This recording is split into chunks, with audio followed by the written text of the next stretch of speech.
microphone naman. Isang magandang gabi po sa inyong lahat.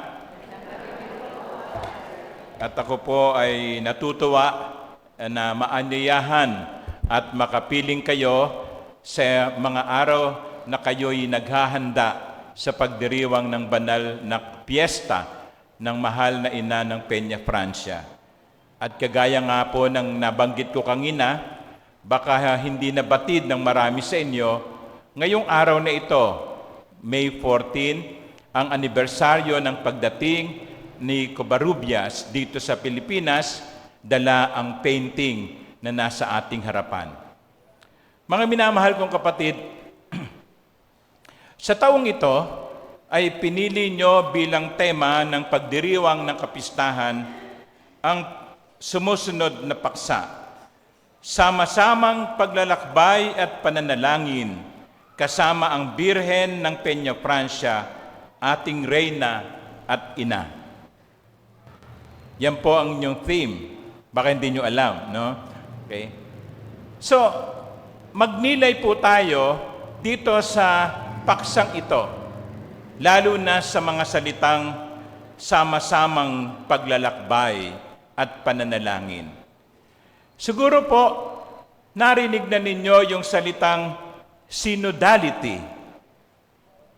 Noong pahong kasagsagan ng COVID-19, ay naririnig na natin ito sapagkat itinakda ng ating kasalukuyang Papa Pope Francis na ang pagtitipon ng mga piling obispo at mga kinatawan na tinatawag nating Synod of Bishops para sa 2022 at 2023 at 2024 nung nakaraang taon, Oktubre, at muling gagawin sa darating na Oktubre sa taong ito, ay uminog o umikot sa paksa ng synodality.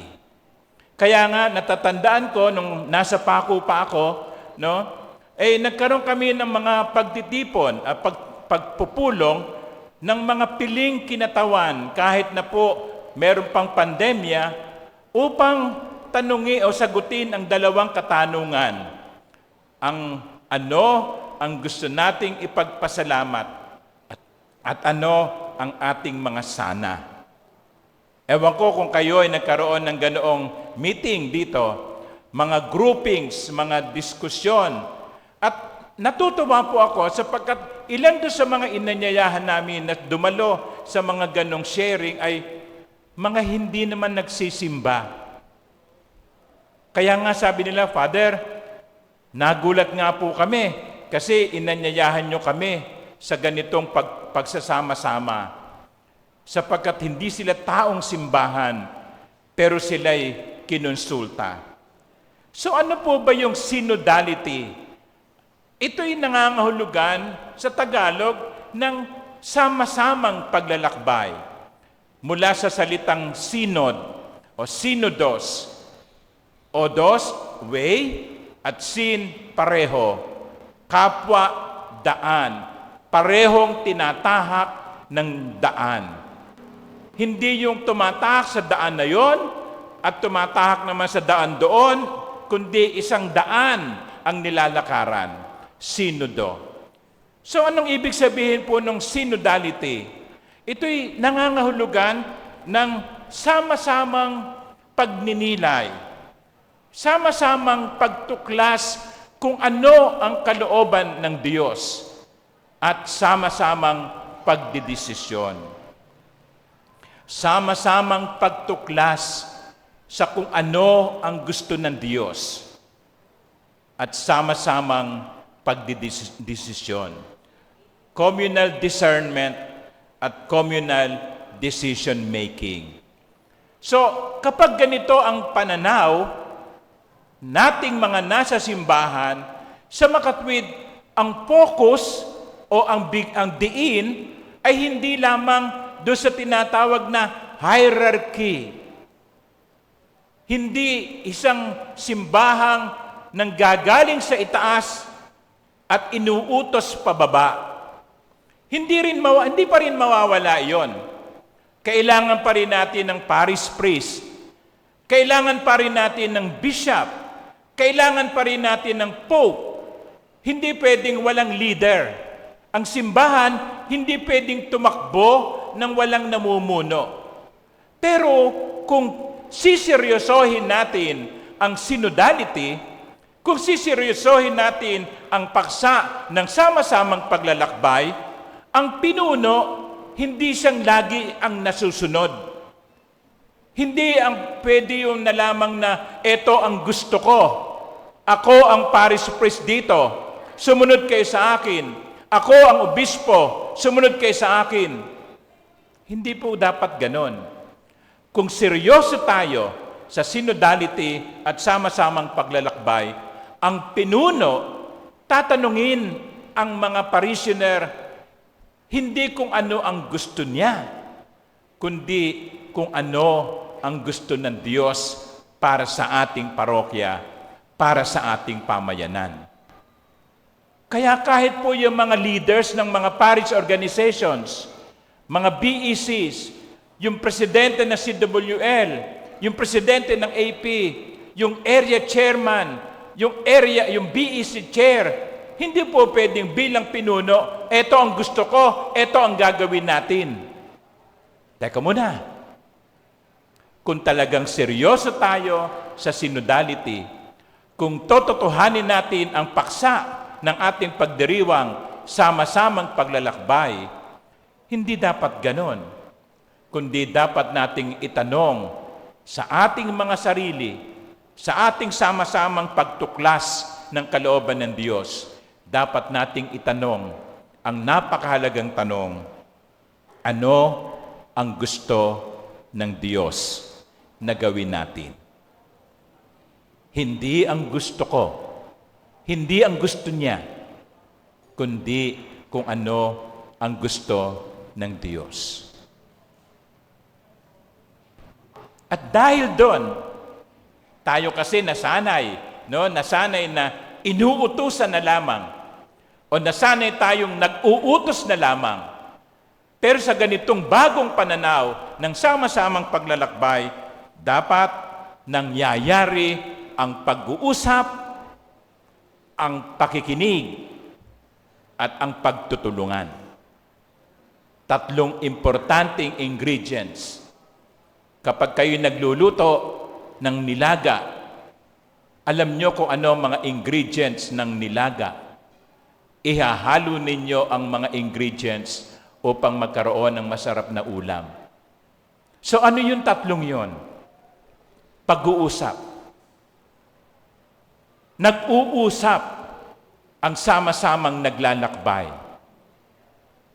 Nakikinig. Hindi pwedeng isa lang ang nagsasalita. Tingnan nyo, ang Diyos, alam yun eh.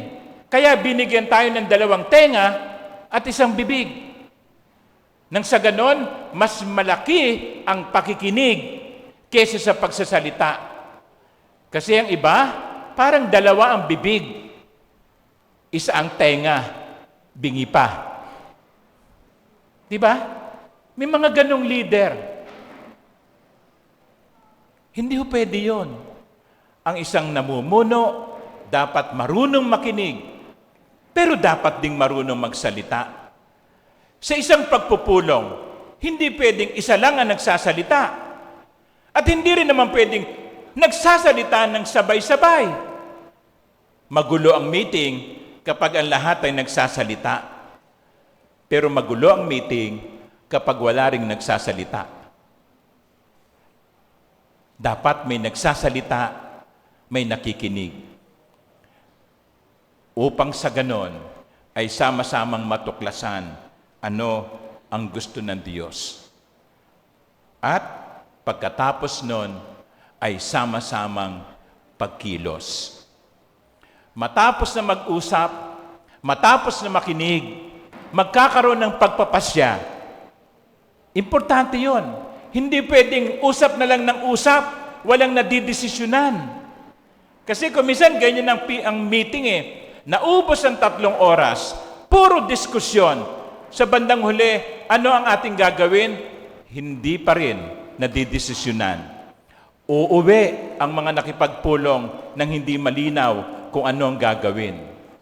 Dapat ang pag-uusap natatapos sa maayos na desisyon. At pagkatapos ng desisyon ay ang sama-samang pagkilos. Kaya tingnan nyo, masarap gumawa kapag alam mo na yung ginagawa mo ay bahagi ng isang sama-samang pagdidesisyon. Mahirap yung, bakit ako tutulong yan? Idea lang naman niya yan eh. Siya lang naman ang may gusto niyan eh. Ayan. Kaya nagkakaloko-loko, iisa lang grupo ang may gusto. Dapat ang bawat isa nauunawaan kung ano ang dapat gawin at pagkatapos sama-samang kikilos. Parang bayanihan. Hindi na po natin ito nakikita ngayon. Pero noong pong araw, uso pa yung binubuhat ang bahay, inililipat sa ibang lugar. Ngayon, dahil sa mga gawa na sa konkreto, sa bato, ang hirap buhatin. Pero nung araw, nung kubo pa ang mga bahay, madali yan. Lalagyan lang ng andas yan at sasabihin ng isa, isa, dalawa, tatlo, buhat! Aangat ang bahay. Pero bago nyo buhatin ang bahay, dapat malinaw kung saan nyo dadalin. Baka mamaya binuhat niyang bahay, yung dalawang nagbubuhat sa kaliwa, papunta ng kaliwa. Yung dalawang nasa kanan, papunta ng kanan. Nahati ang bahay sa dalawa. Ganun na nangyayari, di ba?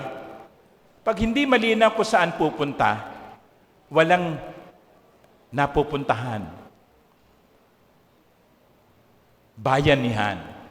Pero ang bayanihan, bunga ng pag-uusap, bunga ng pakikinig, bunga ng sama-samang desisyon, bunga ng sama-samang pagkilos. Kaya kasama sa synodality, yun ding paghahandog ng ano ang pwede kong ialay. Ito yung tinatawag na bringing one's gift to the table. May kanya-kanya tayong kakayanan.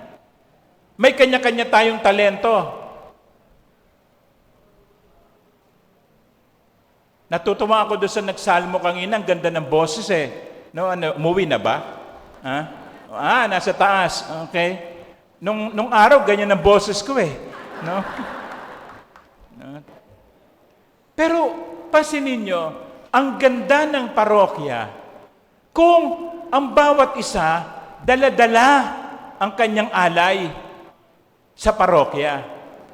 Bringing one's gift to the table. So ano yung talentong ibinigay sa'yo ng Diyos? Dalhin mo sa simbahan. Ano yung kakayanan na ipinagkaloob sa iyo ng Diyos? Dalhin mo sa simbahan. Kung may boses kang kasing ganda ng boses ng kumanta kanina, dalhin mo sa simbahan. Kung wala kang boses, wag mo ipagpilitan. Di ba? May ganun naman eh. Walang boses, gustong mag-choir. Baka pwede kang maging greeter or collector, lalo na kung mukha kang maton. Kasi matatakot na hindi magbigay kapag nakita ka. But what is important is this: I bring what I have to the table. Kaya tingnan ninyo, di ba? Yung buhay ng mga unang alagad, mababasa natin sa aklat ng mga gawa ng mga apostol. Nung bago-bago pa lang ang simbahan, matapos na si Jesus ay umakyat sa langit, ang naiwan ay ang mga alagad at dumami ang kanilang bilang. Ano ang kanilang pamamaraan ng pamumuhay? Ano ang paraan ng kanilang pagiging simbahan? Ano? Ang lahat nagbibigay ayon sa kanyang makakayanan, kaya't walang naghihikahos. See? That is the beauty. Napansin ko, bago ako magmisa, meron kayong community pantry. Kasagsagan ng pandemic, usong-uso yung community pantry Di ba? Ano ang slogan ng community pantry? Kung natatandaan ninyo. Ha? Magbigay ayon sa makakayanan, kumuha ayon sa pangangailangan. Di ba? Ang ganda. Wala sa atin ang nasa Kanya na ang lahat. Wala sa atin. No one among us has everything. And no one among us has nothing. Ang bawat isa sa atin, merong maibibigay. At sa diwa ng synodality, sa diwa ng sama-samang paglalakbay, dala ko sa paglalakbay kung ano ang ibinigay ng Diyos sa akin. Tandaan nyo, ang anumang pagpapala mula sa Panginoon ay hindi ibinigay para solohin natin. Ang lahat ay ibinigay para maibahagi. Of course, para mangyari ito, kailangang magkaroon ng conversion o pagbabago.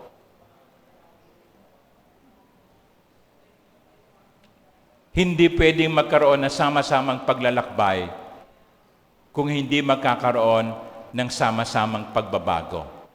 At magsisimula sa mga obispo at pari. Kasi kami mga pari, at least marami sa amin, nasanay na ako ang pari, ako ang masusunod palagi. May kasabihan nga, utos ng hari, hindi mababali. Kung minsan kami mga pari, ganun utos ng pari, hindi mababali. Dapat magkaroon din ng pagbabago sa pananaw ng mga pari. At dapat ding magkaroon ng pagbabago sa pananaw ng mga lay leaders. Huwag kayong masanay na lagi na lamang inuutusan lang. Dapat, kasama din ng pari, kayo ay sama-samang tumutuklas ano ang gusto ng Diyos na gawin natin. Dumadami na po yung gamo-gamo Kaya hihinto na ako, no? Okay? Pero tandaan nyo, ang inyong paksa ay napapanahon, sama-samang paglalakbay at pananalangin. Yan ang diwa ng synodality. Yan ang diwa na inaasahan sa bawat isa sa atin. Kaya lagi nating itatanong, anuman ang ating desisyon, anuman ang ating mga planuhin, anuman ang ating mga balak, dapat sumagot sa iisang tanong, ano ang gusto ng Diyos na gawin natin? Amen.